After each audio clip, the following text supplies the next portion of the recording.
आज ही Doubtnut app download करें। Doubtnut पर होगा अब आपके सभी मैथ्स, केमिस्ट्री, फिजिक्स और बायोलॉजी डाउट्स का सफाया। बस अपने क्वेश्चन की फोटो खींचो, उसे क्रॉप करो और तुरंत वीडियो सोल्यूशन पाओ।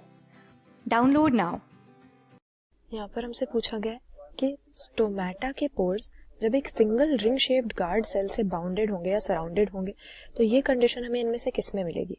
अब स्टोमेटा की जब हम बात करते हैं तो ये ओपनिंग्स के फॉर्म में प्रेजेंट होते हैं और हायर प्लांट्स में अगर हम इसका स्ट्रक्चर देखें तो ये एक पोर होता है जिसका मेनली फंक्शन होता है पहली बात तो गैसियस एक्सचेंज, जो हार्मफुल गैसेस होती हैं उनको एलिमिनेट करना और अपने यूज की गैसेस को अंदर लेना, ये स्टोमेटल ओपनिंग के थ्रू होता है।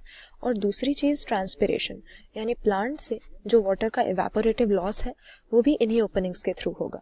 तो इस ओपनिंग का अगर हम स्ट्रक्चर देखते हैं हायर प्लांट्स में तो जो स्टोमेटा का पोर होता है, ओपनिंग होती है, वो दो गार्ड सेल्स से सराउंडेड होती है। ये गार्ड सेल्स अलग अलग शेप के हो सकते हैं इस बेसिस पे कि हम मोनोकॉट का स्टोमेटा देख रहे हैं या डाइकॉट का। तो ये या तो डम्बल शेप्ड हो सकते हैं या फिर बीन शेप्ड हो सकते हैं, लेकिन नंबर में हमें दो ही गार्ड सेल्स मिलेंगे और ये गार्ड सेल्स हमारे स्टोमेटल पोर की ओपनिंग और क्लोजिंग की एक्टिविटी को रेगुलेट करते हैं।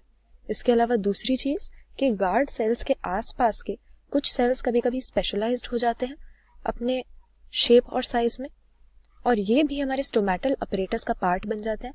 इन्हें हम सब्सिडरी सेल्स कहते हैं। तो एक प्रॉपर स्टोमेटा में हमें क्या क्या चीज मिलनी चाहिए? स्टोमेटल पोर, स्टोमेटा की ओपनिंग, फिर दो गार्ड सेल्स जो इसको सराउंड कर रहे हैं, इसकी ओपनिंग क्लोजिंग को रेगुलेट कर रहे हैं और इनके चारों तरफ के सब्सिडरी सेल्स।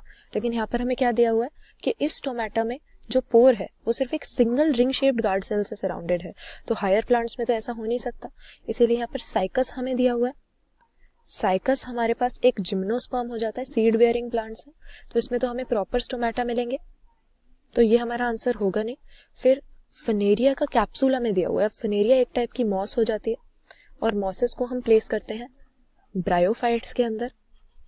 तो कैप्सूल यहाँ पर जो हमें इसका स्ट्रक्चर दिया है ये इसका टर्मिनल पार्ट होता है इसकी स्पोरोफिटिक प्लांट बॉडी का और इसके अंदर स्पोर्स की फॉर्मेशन होती है।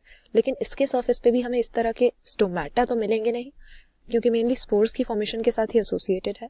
तो फर्न जो हमें यहाँ पर दिया है, फर्न से हमारा क्या मतलब हो गया? टेरिडोफाइट। तो टेरिडोफाइट्स में हमें proper well differentiated vascular terrestrial plants मिलते हैं। तो स्टोमेटा तो उसमें होगा, लेकिन जैसा कि हमें जिम्नोस्पर्म्स में या एंजियोस्पर्म्स में, फ्लावरिंग प्लांट्स में देखने को मिलेगा, उस तरह का प्रॉपर मॉर्फोलॉजिकल स्ट्रक्चर वाला स्टोमेटा नहीं होगा जिसमें दो गार्ड सेल्स हों, फिर सब्सिडरी सेल्स भी हों। बस एक ओपनिंग होगी स्टोमेटा की जो कि एक सिंगल गार्ड सेल से बाउंड है। तो यहाँ पर फर्न की लीफ में हमें इस तरह का मिलेगा स्ट्रक्चर, तो ऑप्शन बी हम सही आंसर मार्क कर देंगे।